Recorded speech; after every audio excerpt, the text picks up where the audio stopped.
Saludos familia, que la paz de Dios sea con cada uno de ustedes hoy lunes. Estamos de plácemes porque tenemos a nuestro hermano Benjamín nuevamente con nosotros en este estudio bíblico de las iglesias de Sonadora, Puerto Nuevo y la Iglesia Central, donde nos encontramos en el día de hoy. Junto a mí también está el reverendo Carlos Negrón y juntos tenemos este diálogo de fe y esperanza, y que usted en medio de esta transmisión se pueda nutrir y a través de también el chat de Facebook pueda colocar sus comentarios, hacer algunas peticiones y lo que usted desee, y nosotros así poderles responder. Damos gracias a Dios por este momento y gracias porque usted comparte este espacio junto con nosotros. Hoy nos encontramos en la lección 27 y vamos a darle lectura a este libro tan maravilloso de Isaías.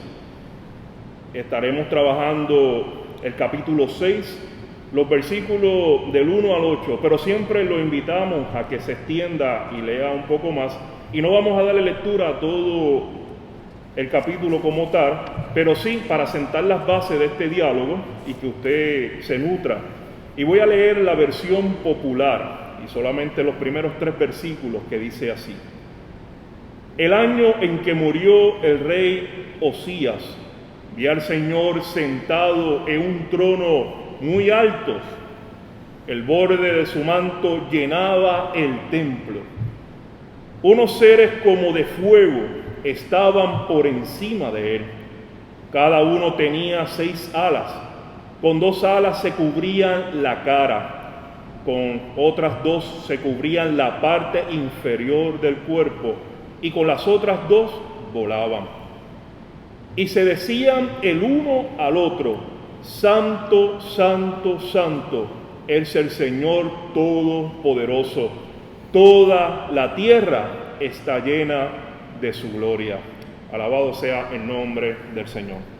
Saludos, hermanos y hermanas. Este texto de Isaías, del profeta, nos pone en un contexto muy particular, su llamado, su visita al templo, y queremos comenzar por ahí diciendo algunas cosas que nos parecen importantes y nos puedan servir para este diálogo.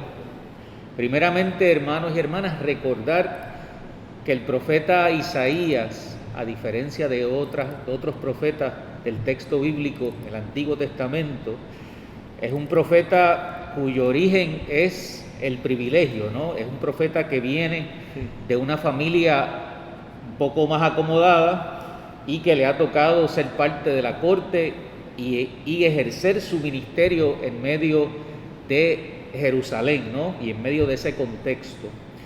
También recordarles que es un momento de transición para el pueblo de Israel.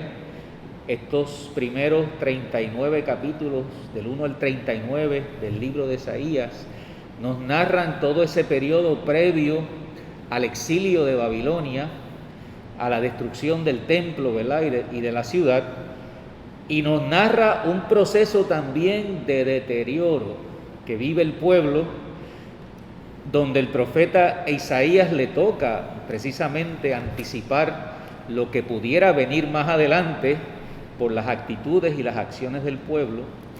Y este profeta, que es perteneciente a esa clase un poco más privilegiada, es llamado precisamente en el templo, la experiencia le lleva al templo, ¿no? Y es ahí en el templo donde es confrontado con esa visión, con esa visitación de Dios, pero a la misma vez donde es llamado, no es convocado, es invitado por Dios para atender precisamente lo que está viviendo el pueblo de Israel y lo que él está viendo y lo que está sucediendo y ocurriendo en medio de ese pueblo. Solamente quiero algunos versículos de los capítulos anteriores al capítulo 6 para que tengamos una idea de lo que está ocurriendo, ¿verdad? Algunas descripciones que aparecen ahí que el profeta señala, ¿no?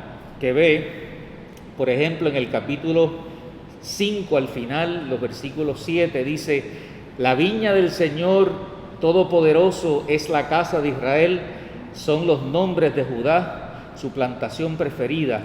Él esperó de ellos derecho, y ahí tienen asesinatos. Esperó justicia, y ahí tienen lamentos. Y ahí mismo en el versículo 8 de ese capítulo 5, dice: ay de los que añaden casas a casas y juntan campos con campos, hasta no dejar sitio y vivir ellos solos en medio del país, ¿no? Así que un poco nos describe ese ambiente social, ese ambiente ético, ¿verdad? En ese contexto y en ese momento donde el profeta es visitado por Dios y donde hay una convocatoria y hay un llamado. Así que un llamado en medio de un momento de transición. Y quisiéramos quizás empezar por ahí, Benjamín, esta experiencia de convocatoria en este contexto donde precisamente empieza el relato bíblico a decirnos que en el año que murió el rey Usías, ¿verdad? Pero obviamente detrás de eso hay una realidad tan compleja, ¿verdad? Donde ocurre esta revelación de Dios. Sí, hay dos o tres elementos aquí que son importantes y que podemos ir, por decirlo así, desgranando poco a poco. Pero en primer lugar, volviendo a lo que tú mencionabas, nos llama particularmente la atención el hecho de que ahora el llamado que Dios hace a un profeta, la vocación de un profeta no es contrario a otros casos de profetas que son llamados, como decirlo de alguna forma, a campo abierto, ¿verdad? Y de circunstancias menos auspiciosas, como es la circunstancia del profeta Isaías. Nos da a nosotros una pista importantísima de que el abanico de posibilidades que Dios tiene en términos de su proyecto vocacional no se agota solamente en un perfil particular, sino que el abanico es amplísimo, ¿verdad? Desde aquellos que están en situaciones menos auspiciosas, por decirlo así, ¿verdad? Como en el caso de Amós y de otros profetas, hasta el hecho de un profeta que ahora Dios va a la corte, en un sentido, ¿no?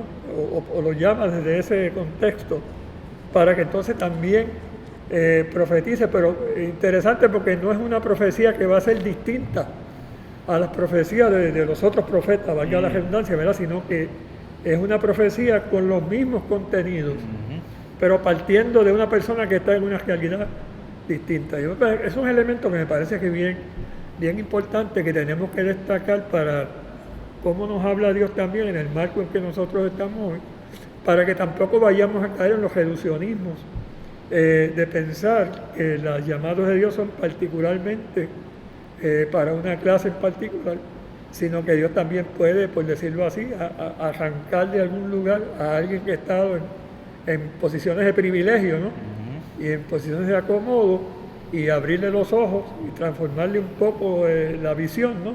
Y llevarlo a hacer una actividad tan profética como la de los otros profetas. En segundo lugar, el hecho del momento, cuando en la lección pasada hablábamos de los momentos propicios de Dios, ¿no? El momento particular de Dios, ahora aquí nos habla de un momento también que es poco prometedor, porque nos está hablando de un momento en que ha muerto uno de los reyes más apreciados por el pueblo.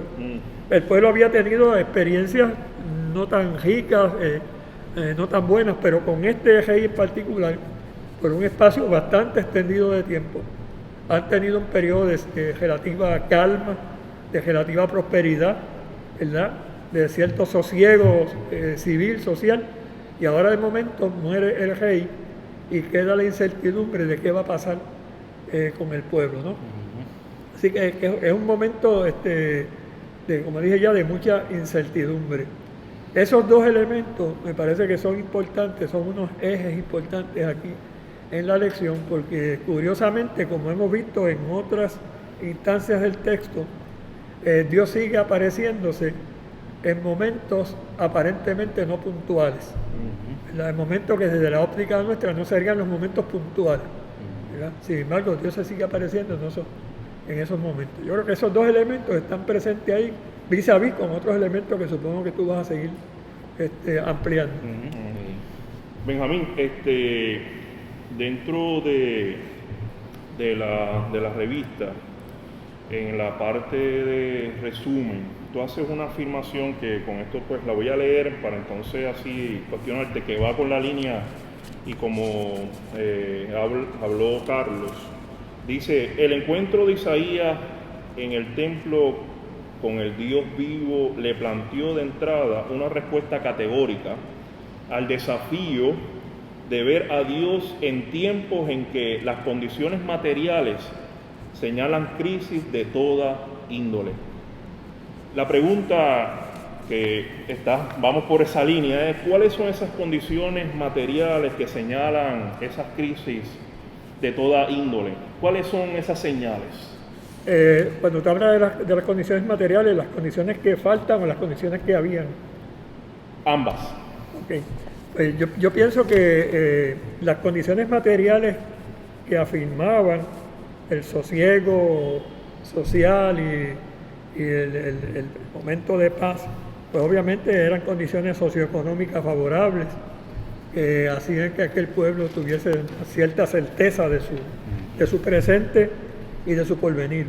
Ahora, con la muerte del rey, recuerden ustedes que en toda esta geografía, en toda esta historia alrededor de esos pueblos, la muerte de un rey podía significar un cambio abrupto de la noche a la mañana, ¿verdad? Porque en un vacío de liderato que se formara por algún tiempo, era inclusive desde adentro mismo de la experiencia del pueblo podían surgir unos elementos antagónicos amarrados también a lo que externamente también eran amenazas. Así que la crisis tiene que ver con eso, ¿no? ¿Qué va a pasar ahora que hemos perdido la cabeza visible de un proyecto que nos anunciaba cierta estabilidad, que nos anunciaba cierto sosiego, cierto desarrollo, ¿verdad? Algo que no debe ser ajeno al pensamiento nuestro en el día de hoy, porque yo creo, como decían en mi barrio, ¿verdad? A nadie le amarga un dulce, ¿verdad? Cuando uno sabe que hay cierta estabilidad, que hay cierto sosiego social y económico, pues uno se siente que está en una situación de cierta comodidad, ¿no? En una zona de confort. Pero cuando eso radicalmente se rompe, y el problema que hay muchas veces con esto, como pasa aquí también, el texto no dice si el rey estaba pasando por lo menos que yo recuerde, por una larga enfermedad o ese tipo de cosas, sino que aparentemente es una pérdida abrupta. O sea, las pérdidas no puntuales. Cuando llegan esas pérdidas no puntuales, no solamente de la vida biológica de una persona, sino las pérdidas no puntuales en términos de estructuras, de estructuras socioeconómicas en un país, de cómo se desarrolla la vida en un país. Hay esos rompimientos no puntuales. Lo cierto es que lo que llega es el desasosiego y lo que llega es el temor de cómo se va a manifestar el porvenir. Y en medio de esa experiencia, de ese vacío del momento, es que entonces Dios se le aparece al profeta, ¿verdad? Perdóname, a un profeta que aún en medio de esa pérdida, si vamos a ver, todavía conservaba algo de privilegio, porque no es lo mismo la gente que estaba por allá por los campos y la gente que estaba los que sudaban para producir la riqueza, claro, que aquellos que estaban en cierta manera acomodados, claro, ¿verdad? Pero aún así Dios no lo excusa del hecho de obligarlo a que él también tenga que responder. Claro. Isaías ve a Dios. Claro. Y es una confrontación, ¿verdad? A los que están también un poco desde el llamado de él al centro del poder también. A nosotros mismos que nos encontramos en estos espacios. Claro. La imagen entonces ya propiamente en el templo. Este asunto de la irrupción, ¿verdad? De lo divino, de lo trascendente, en medio de lo limitado de lo humano, ¿verdad? Y ese encuentro del profeta con Dios y la descripción que hace ahí, esos versículos de esa experiencia, quisiera que por ahí también podamos continuar conversando, ¿verdad? Toda la imagen los ángeles y que describen, ¿verdad? Y la descripción física, visual de esos ángeles. Y el asunto de que gritaban, ¿verdad? Santo, santo, santo. Esa reafirmación del tema de la santidad, que en la lección pasada creo que tú habías hecho un comentario de lo que eso implica, porque me parece interesante ese llamado, ¿verdad? Y esa reafirmación de esa 3 veces santo, ¿no? Acerca de Dios, precisamente en medio de un contexto, ¿verdad? Que tú muy bien has descrito, Benjamín, y un contexto también que está lleno de unos desvíos éticos, ¿verdad? Y unos desvíos morales en términos de la conducta de la sociedad y del pueblo, y cómo es que entonces podemos nosotros hablar de esa santidad de Dios, de ese encuentro del profeta con la santidad de Dios en medio de ese contexto. ¿Qué implica esa santidad, para volver un poquito sobre eso que tú habías comentado? Primero, antes de mencionar el hecho de que el llamado al profeta es en el templo. Y no creo que sea casualidad que el templo había sido un lugar, curiosamente, de validación de visiones teológicas que no necesariamente estaban alineados con los propósitos de Dios para la vida del pueblo, aun cuando se vivía un momento de sosiego y de paz, pero no necesariamente en términos religiosos se vivía en la misma dirección.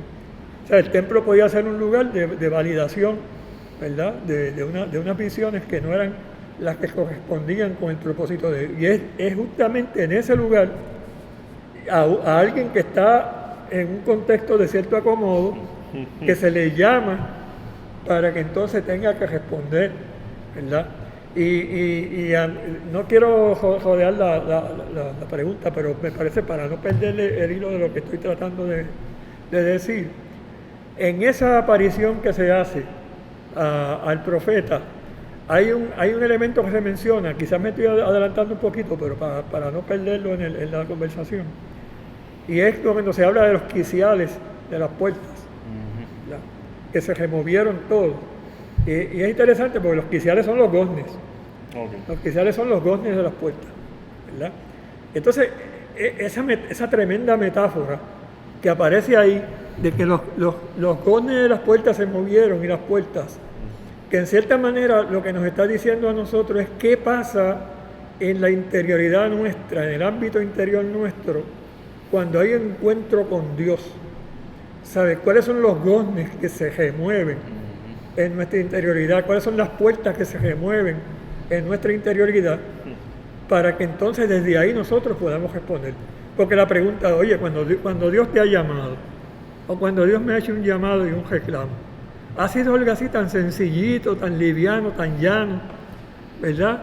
Que es como haber estado hablando con un amigo aquí tomándonos un café. No, es una experiencia donde los goznes del corazón, del alma, se remueven, porque es un realineamiento. Lo que en cierta manera nos está diciendo es, los goznes se removieron. No nos está diciendo que las puertas después se cayeron, las puertas volvieron a caer quizás en su lugar de nuevo. Pero lo que nos está hablando de un tipo de realineamiento que hay en términos espirituales que se tiene que dar en nuestra vida. Y en la situación del profeta, esa metáfora me parece que tiene un peso grandísimo. La visión que el profeta tiene es de un Dios que no deja las puertas como estaban, que no deja los goznes como estaban, que los remueve todo en esa epifanía que se da ahí en el templo, ¿verdad? No quería perder ese detalle. Sí, me parece la conversación. Y entonces, si volvemos a la pregunta, que la perdí un poquito, Carlos, si tienes... No, el asunto de la reafirmación del tema de la santidad de Dios en un contexto de llamado, ¿verdad? Y de vocación, en un contexto más amplio de deterioro, ¿verdad? Que se está viendo ya en el pueblo y a lo que el profeta va a atender, ¿cómo entonces podemos nosotros hablar, ¿no? Porque yo la traigo el comentario porque yo siempre recuerdo el usar esta imagen de Isaías como una imagen para precisamente resaltar ese asunto de la santidad, ¿no? Y de la separación del mundo, ¿verdad? Y lo sublime de esa experiencia, pero nunca nunca eso quizás conectado con lo que eso implicaba en términos del profeta con el contexto y con la situación que está viviendo el pueblo y para entender entonces lo que es santidad, ¿verdad? Y lo que es ese énfasis, ¿no? En ese encuentro con el profeta ahí en el templo. Sí, la pregunta tiene muchas vertientes, no está fácil, pero pienso que un elemento que quizás podemos mencionar es que este elemento de la santidad implica que primero se tiene que desmontar. Se tiene que desmontar algo para desde ahí volver a montar lo que Dios quiere que se dé. O sea, vuelvo al elemento de los quiciales y de las puertas. ¿Sabes? Estaban muy bonitas, estaban muy alineadas en el templo, pero en cierta manera, y en la vida misma de Isaías también, pero Dios tiene que, para que la santidad, que no es otra cosa que la integridad, ¿verdad? Se dé, tiene que desmontarse algo primero. Y después entonces de ahí empezar a montarse el proyecto nuevo, la experiencia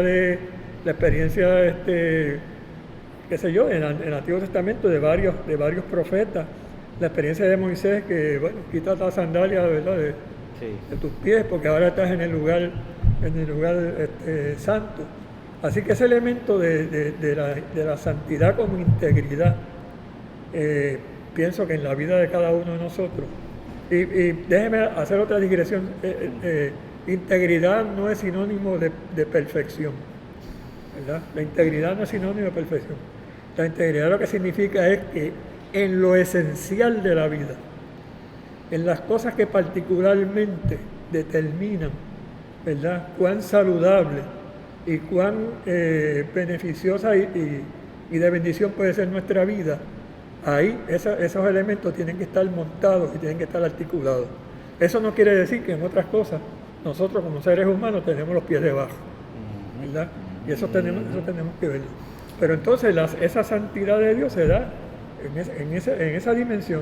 Isaías no iba a ser un hombre perfecto, pero ahora la santidad de Dios se da en términos de una integridad, de cómo ahora los elementos esenciales para que abonen a la vida del pueblo, entonces tienen que amajarse ahí. Y yo pienso que en el llamado que Dios hace a cualquiera, no solamente un pastor o una pastora, a cualquier persona, el llamado que Dios hace tiene que darse ese elemento, ¿no?, de desmontar para entonces montar un elemento de integridad en el sentido que la he mencionado. Sí. Amén, amén. En Benjamín, estimada lumbrera, menciona y los gornes, los umbrales de las puertas que se estremecen y cómo pues obviamente somos estremecidos para ese proceso, en ese cambio. Pero me llama la atención que la reacción de Isaías, que en realidad está en esa búsqueda, no fue, qué bueno, estoy bien, vamos para encima. No, ay de mí que muerto soy. ¿Por qué esa reacción de Isaías? Si él se encontraba en las cortes, se encontraba en un ambiente, podríamos decir, de privilegio. De privilegio. Sí. Ajá. Tiene mucha relación con la lección pasada, ¿verdad? El caso de Manoah y la esposa. No, me voy a morir porque he visto a Dios, ¿no? La cuestión esta de ver a Dios y morir. Ahora se repite algo aquí, ¿verdad? En el caso de Isaías hay algo parecido de esa idea.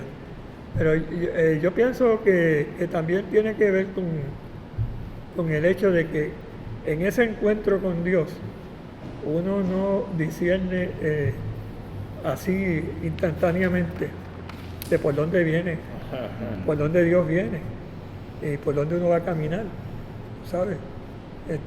Yo creo que en muchas ocasiones, amarrando una cosa con la otra, uno a veces tiene que pensar por dónde yo he llegado a donde estoy. O sea, de dónde yo partí, por dónde yo he caminado para llegar aquí donde estoy. Y en ese sentido, entonces uno tiene que pensar, bueno, pues Dios tiene que haber cambiado algunas cosas en la geografía personal de uno, en el mapa personal de uno, para uno poder haber caminado por unos senderos que uno no imaginaba que en algún momento iba a caminar. Y en el caso de Isaías, yo pienso que se da algo parecido en el hecho de que inicialmente Isaías no sabe por dónde Dios viene.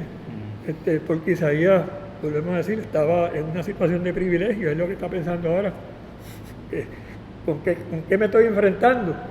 ¿Tú sabes? Me estoy enfrentando con alguien que me va a dar vida, con alguien que me va a dar aliento, o me estoy enfrentando con alguien que lo que viene es, tú sabes, a darme el golpe. Que yo pienso que es una actitud muy humana, ¿verdad? O sea, en cuántas experiencias de encuentro con Dios, que no tienen que ser cosas extremadamente dramáticas, en cuántas experiencias de encuentro con Dios uno siente que no discierne inicialmente por dónde es que Dios viene. O sea, cuando alguien venía, qué sé yo, venía, cuando uno estaba más pequeño y venían donde uno decía, ¿a qué vienes? ¿A regañarme o a pasarme la mano? Uno en ocasiones no sabía. Cuando le pasaban la mano uno sentía ese refrigerio, bueno, ¿sabes? Y yo creo que el profeta en cierta manera tiene, y habla también de lo que significa la experiencia de enfrentarse a lo sagrado. O sea, la experiencia de enfrentarse a lo sagrado no es un picnic, ¿sabes? No es un paseíto, ¿sabes? No es darse una vueltita por allá para el fresco. La experiencia de enfrentarse a lo sagrado es siempre, aunque el producto que vaya a dejar en nosotros sea un producto de bien, siempre es atemorizante. O sea, yo lo digo, ¿verdad?, cuidándome mucho de lo que estoy diciendo, pero yo creo que la experiencia de encontrarse con lo sagrado siempre es atemorizante, porque lo que nos está diciendo es, yo estoy comunicándome contigo, que eres finito, ¿sabes? Que eres provisional, que tienes los pies debajo, y sin embargo yo quiero entrar en una relación contigo para que tú respondas, ¿verdad? Lo que el apóstol Pablo decía, porque tenemos este tesoro en vasos de barro, para que la excelencia del conocimiento sea de Dios y no de nosotros. Estamos atribulados en todo, y por ahí seguía, ¿no? Esa experiencia. Vuelvo a algo que dije, me parece que en la primera lección. Si esa relación con Dios, ese encuentro con Dios, se convierte en algo tan ordinario, algo de tan fácil manejo, algo que yo lo puedo hacer casi con los ojos cerrados, y por decirlo en lenguaje bien coloquial, y muerto la risa, ¿verdad? Pues entonces yo he convertido a Dios también en algo demasiado ordinario. O sea, Dios se convierte en una realidad bien ordinaria. Y yo creo que cuando Dios visitó al profeta, si algo no tenía era ser ordinario. Y el profeta se da cuenta que está enfrentándose a lo sagrado. Y lo sagrado siempre nos atemoriza. Y al atemorizarnos va desmontando cosas en nuestra vida para después de ahí entonces, ¿verdad?, hacernos mucho más, qué sé yo, mucho más íntegros, mucho más ágiles en lo que nosotros podemos hacer. Además que la semana pasada, me parece que fue la lección pasada, Gamaliel que lo mencionó, ¿no? Siempre también frente a lo sagrado lo que tenemos son asomos, ¿no? ¿Verdad? Esa imagen de las faldas que llenan el templo, ¿verdad? Que no está la totalidad de Dios ahí, y en ese sentido pues me parece que siempre debes reservar ese espacio de misterio, ¿verdad?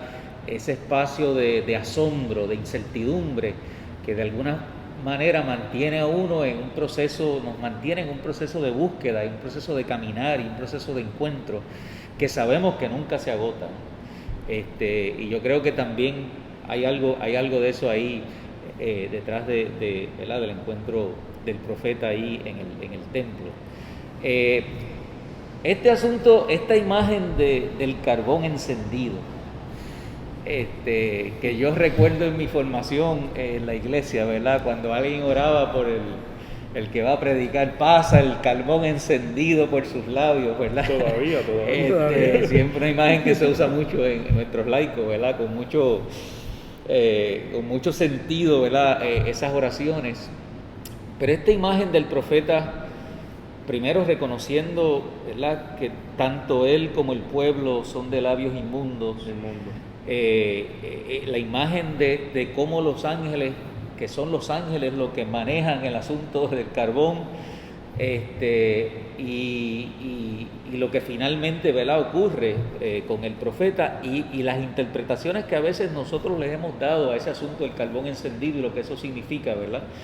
¿Qué nos puede comentar por ahí, Benja? Esa es una de las partes de esta narrativa una de las partes más sugerentes que tiene esta narrativa, porque fíjate que estos serafines, que son unos seres que donde único se mencionan en este pasaje, no se mencionan más que en el resto del texto bíblico. Estos serafines, para manejar ese carbón encendido, que no es otra cosa que obviamente volvemos a esa integridad de Dios, esa santidad de Dios, esa capacidad restauradora de Dios en el carbón encendido.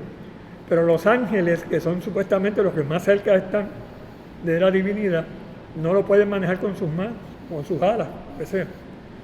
Tienen que usar tienen que coger el carbón encendido con una tenaza, ¿verdad? Pero lo curioso es que los ángeles que cogen el carbón encendido con una tenaza se lo pasan por los labios al profeta, que no es un ángel, que es un ser humano, ¿verdad? Entonces, el carbón encendido de Dios, los serafines no lo pueden tocar, sin embargo, toca los labios del profeta. En una parte diciéndonos a nosotros que el proyecto de Dios realmente de restauración está en manos de los seres humanos. ¿Sabes? En un sentido, o sea, Dios no está reclutando serafines o ángeles para hacer su proyecto, para desarrollar su proyecto. Dios está usando seres humanos. Y eso me parece que es bien importante, porque a lo mejor yo en ocasiones, ¿verdad?, uno tiene quizás una sospecha desmedida, pero uno piensa que mucho discurso teológico en el día de hoy se filtra como una intención o como una búsqueda de que nuestra vida casi se convierte en una vida angelical, en una vida de seres angelicales como serafines, deshumanizándonos un poco de lo que significa el caminar con el Dios, que lo que precisamente quiere es humanizarnos más, que nos hagamos más seres humanos, ¿no? Porque ser más seres humanos lo que significa realmente son condiciones de piedad, de amor, de cuidado, de compañerismo, de mutualidad, ¿verdad? Entonces ese carbón encendido que pasa por los labios del profeta es la validación de a quién Dios le da la palabra, a quien Dios realmente le encomienda la palabra. Es interesante, yo pensaba en la mitología griega cuando Prometeo se le roba el fuego a los dioses, ¿verdad? Y ese fuego tiene que ver también con darles la palabra también a los seres. O sea, el fuego es para producir también, pero tiene que ver también con la inteligencia, con el desarrollo. Y él tiene que robarse eso para los seres humanos. Entonces, contrario a eso, a esa mitología, en el caso de Dios, no hay que salir a robarse eso, sino que Dios viene con el carbón encendido, ¿verdad? Que es el fuego también, si vamos a ver con Prometeo, es el fuego que se le da ahora al ser humano. No tienes que robármelo. ¿Sabes? Yo vengo precisamente a ofrecértelo, ¿verdad? Porque eso es lo que yo quiero, que como ser humano tú puedas manejar. Porque en ese carbón encendido está esa palabra, ¿verdad?, que va a sanar. Recuerden ustedes que también el fuego es un elemento sanador.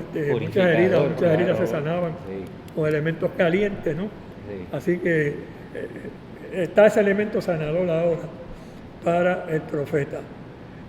Algo que se pone en los labios del profeta para que empiecen a ver cómo va a ver el porvenir y cómo va a usar eso como una herramienta para un porvenir que todavía está en veremos, ¿verdad? Que todavía está por definirse después de la muerte de Cristo. Eso del fuego me recuerda, hay ciertos materiales como el oro, cuando tú lo pones a unos grados, pues le quitas las impurezas y entonces hace un oro más perfecto, más sólido, y Y yo entiendo que en parte es eso, el fuego él caracteriza para que seamos más puros desde el concepto, obviamente desde la visión de Dios. No es esa pureza de integridad, ¿no? De integridad. Integridad, y damos gracias a Dios por ello.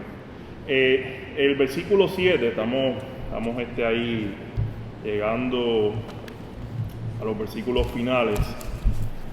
El profeta pues menciona: y tocó con él sobre mi boca y dijo, he aquí que esto ha tocado tus labios y tu iniquidad es quitada y borrado tu pecado.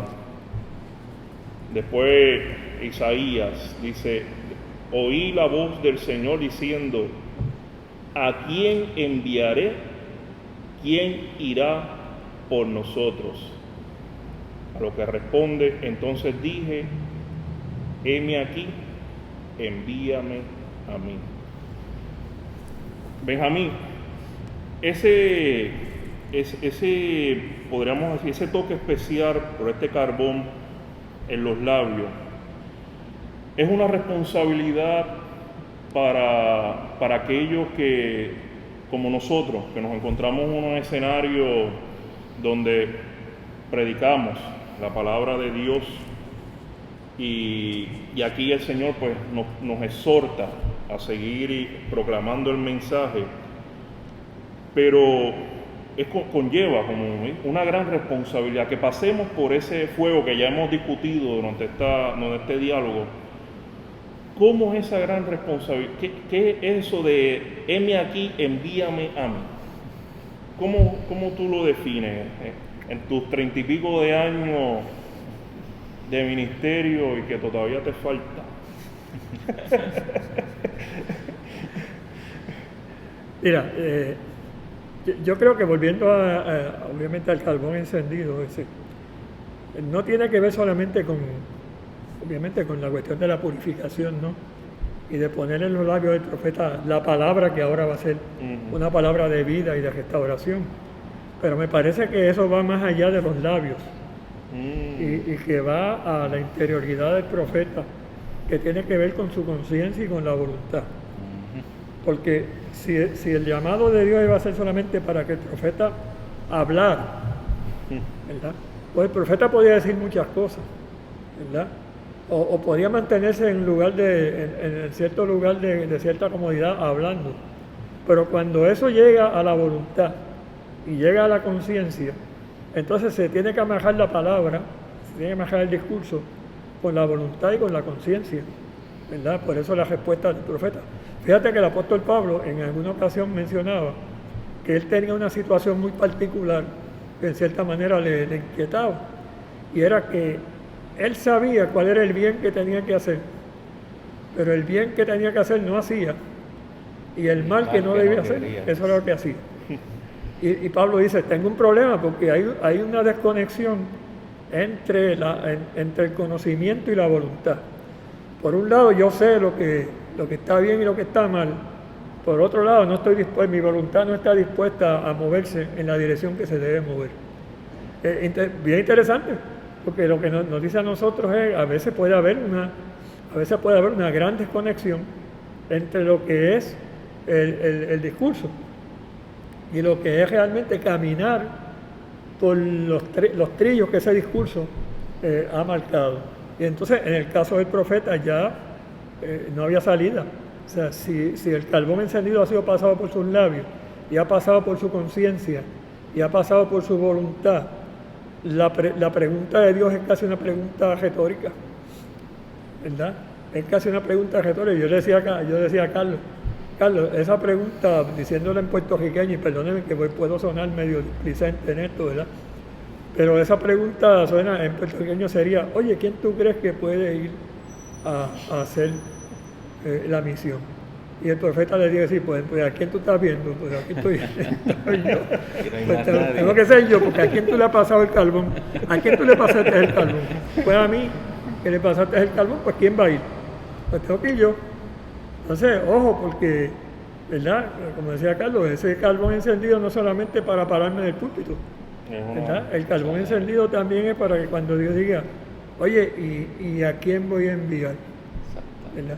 ¿A quién voy a enviar? A las comunidades nuestras que están pasando por situaciones bien difíciles. ¿A quién voy a enviar? A los escenarios donde se discuten cosas que muchas veces traicionan la vida del pueblo. ¿A quién voy a enviar? A los lugares donde de alguna manera se tramitan decisiones que de alguna manera le dan la espalda a la vida del país? ¿A quién voy a enviar? ¿Voy a enviar a los que no le he pasado el carbón por los labios o voy a enviar a los que le he pasado el carbón por los labios? Entonces, en ese sentido, el carbón por los labios no solamente del pastor, pues no solamente de la pastora, el carbón por los labios tiene que ser para cada persona del pueblo de Dios que ha tenido un encuentro con el Señor. Él nos pasa ese carbón por los labios, ¿verdad? Pero es para que vayamos, ¿verdad? Porque ¿a quién enviaré? Y como decía Gamaliel, ¿verdad? En un momentito antes de esta conversación, pues es bien interesante porque en otras vocaciones de profetas, los profetas se resisten, ¿verdad? Y los profetas pelean y buscan excusas, y Carlos también mencionaba eso, y buscan excusas. En el caso de Isaías no pone ninguna excusa, ¿verdad? Quizás porque está un poco contra la pared, ¿verdad? Pero qué interesante, porque así es como muchas veces Dios nos pone contra la pared, ¿verdad? Y nos dice, pues mira cómo tú sales de aquí, porque estás en las cuerdas. Claro. Estás en esa esquina de ring, mira cómo tú te sales de ahí, ¿verdad? ¿A quién enviaré y quién irá por nosotros? Heme aquí, ¿verdad? Envíame a mí.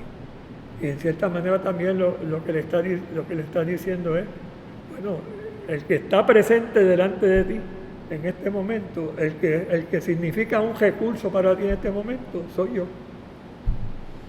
Pues entonces envíame a mí. Que es muy distinto a decirle a Dios, mira Dios, usa a aquellas personas, Señor, usa a aquella otra persona. Que no está mal, lo van a decirle, Dios usa a esta persona, Dios usa a aquella, pero ¿cuánto van a decirle?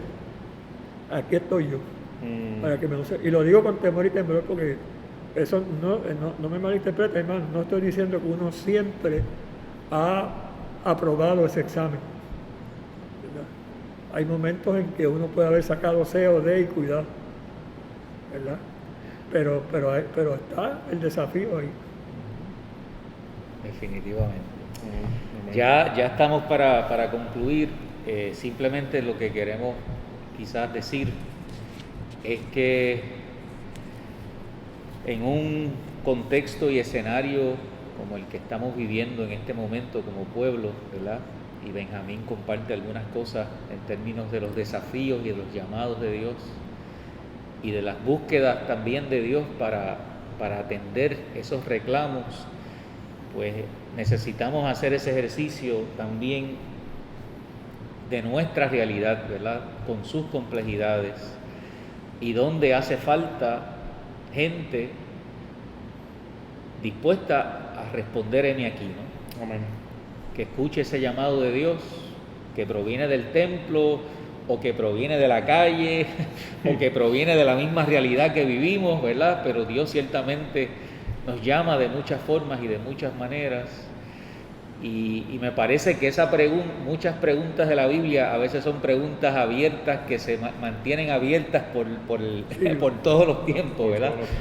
Pero esa pregunta de ¿a quién enviaré o quién irá por nosotros? Yo creo que es una pregunta que permanece abierta y que nosotros necesitamos hacer ese ejercicio de conciencia y de voluntad para también poder decirle al Señor, heme aquí, henos aquí, envíanos a nosotros. Hoy es la última lección de estas 4 lecciones que hemos compartido con nuestro compañero Benjamín Santana y ha sido, bueno, por lo menos para nosotros ha sido de gran riqueza y de gran aprendizaje, y yo sé que también hablamos por nuestro compañero Gamaliel. Ciertamente la trayectoria, la experiencia, la sabiduría, ¿verdad? Y el estudio también, y todo eso acumulado en la vida de un ser humano, en este caso de Benjamín, ciertamente nos ha nutrido, ¿verdad? Y nos ha bendecido, y queremos decirlo y darle las gracias Gracias. por habernos acompañado, ¿verdad? En este caminar, y que esperamos que no sea la última vez que podamos compartir y cruzar estos senderos. No, gracias a ustedes, hablando en lenguaje del béisbol, gracias por sacarme del banco y ponerme de nuevo en el juego. Amén. Excelente, Amén. excelente. Gracias, hermanos y hermanas, por acompañarnos y que Dios les bendiga abundantemente. Dios les bendiga, familia. Dios les bendiga, hermano.